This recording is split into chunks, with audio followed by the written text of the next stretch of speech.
Oh, look, here we are again, out in the yard. It's June 2nd, 2023. We're going to talk about a couple of shows from June of 2012. The year of the Phish that I checked out on. Unfortunately, Spud, we'll get it out of the way early. No moon yet. No moon in sight. I'm sure there's going to be a glorious one later. And these two shows, I don't know if we'll classify them as glorious or not. And, not a lot going on in 2012.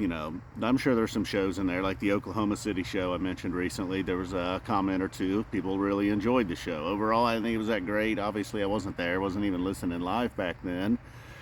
And took a little brief period off for a reason, I felt. But then there's these two little hidden gems in there. Back-to-back nights. One in Cincinnati, a show that I most certainly would have went to if I was jumping on board. I was thinking about originally doing, I'm a little all over the place. I was thinking originally doing all the top of Ohio shows. They've played Ohio 50 times though. I've kind of aborted the state by state thing.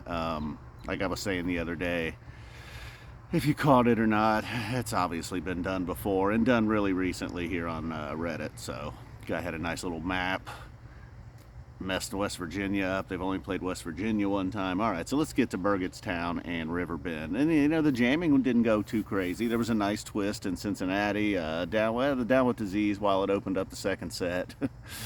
Boy, it doesn't matter. Any year you check in on, if you check into too many shows, you're going to get that Down with Disease opener. Now both nights, awesome encores. Fluffhead in Cincinnati, Burgettstown got the Lizards. A really cool Sin of a Mule. Page busted out the theremin in Pennsylvania, old PA. And then there was there was a good Weekapog in the Mike's Groove. I feel like there was one other one. There was a Wolfman's in one of those. Always a sucker for a good Wolfman's. Nice blend of covers. I believe a Torn and Frayed, a Carini. Not that a Carini's a cover.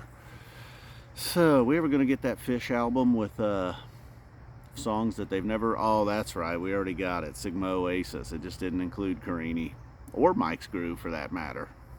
Well, that's a whole different video that we've already made. So I know I ripped through these pretty quickly. These two hot nights in June of 2012. So not everything in 2012 was a dud. Obviously, it's on the LivePhish app. I know that just keeps coming up. I know you guys are like, who is this guy? This guy's plugging the LivePhish app an awful lot all of a sudden. I've been dabbling. I dibble and dabble a little bit on the LivePhish app. You can get it, man. It's a good deal. Check it out. Free trial. Enough about the LivePhish app. But these two shows, however, are on there. Ohio, it seemed like as I was looking if we can jump over to Ohio now, the Burgettstown was probably the better of the two shows. If I have to say. Perhaps a little more jamming. I think it was that Mule that probably sent it over the top. Both strong encores, strong second set openers, first set openers, just overall good shows. But then the shows before and after, I forget where I think they came back to Ohio for Cuyahoga, 2012 show. Another one I probably would have went to. It wasn't horrible, but by Cuyahoga standards. Seems like the Cleveland, Cuyahoga area has the most shows. 17 total, I believe, according to Phish stats. ihose.com. Shout out to David. It's an amazing website. And then the best website in rock and roll. I've said it before. Get all your Phish stats. And then what was after that? Was it Columbus? No, Cincinnati was next. Yeah, Cincinnati, I believe 14 shows after Cleveland. If you combine Cuyahoga and Cleveland proper, Blossom being in Cuyahoga, that had the most shows. The U.S. Bank Arena had quite a few. Riverbend, man, falling behind. Not a lot, but after 1995 or 6, I think it was 1995, was the end of the glory years for Ohio. 1996, the null set, man. Or, yeah, it's not the null set. What do they say that one? Nil? What is it when you're getting like love? You're getting beat in tennis? 40-0 or something? I don't know. I'm all lost. I said the null set. I was accusing this guy I watch on YouTube, man. I was like, why does he always use words he doesn't quite understand? I'm guilty of that myself. You talk long enough, you start spouting out words. We're all trying to sound a lot smarter than we really are. It's not that hard for me, really. Just put in a little effort. Anyways, so we'll roar with the Ohio shows. Oh yeah, the Cleveland's got the most, and Cincinnati. There's some random Dayton, man, with 5 of them. 3 at the Nutter Center, 1 at the now gone Hara Arena. Hara Arena level, just a parking lot now. It was dying. It was on its last legs. Tornado took it out a few years ago. Now it's a parking lot. They're trying to do some things over in Trotwood, though. Not that the Phish will ever be back. We got Billy Strings in Huber Heights. We got Phish at the Nutter Center. You know, things can happen. Who knows? Maybe King Gizzard will come through.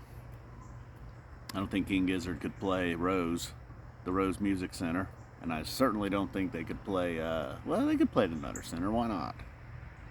All right, guys, we're out of here. We've shifted to King. What a set list last night from King Gizzard. My, you were in Tennessee. All right, guys. Oh, man. Been really busy. Hopefully, I don't know. I don't know if we've checked in on the weed garden yet this year. I think we did the other day. We were actually showing off the maple trees. Maybe I'd already started it on it by then. But the last couple of days, I've been coming out 20, 30 minutes at a time, mostly just to get some sun. But then doing some manual by hand de-weeding. His hands are rough, man. I know you're probably thinking, what's he doing there? What is he simulating? Pulling weeds, man. You think I was grabbing some coconuts? Boom. I'm not, come on, man. I'm not grabby like that.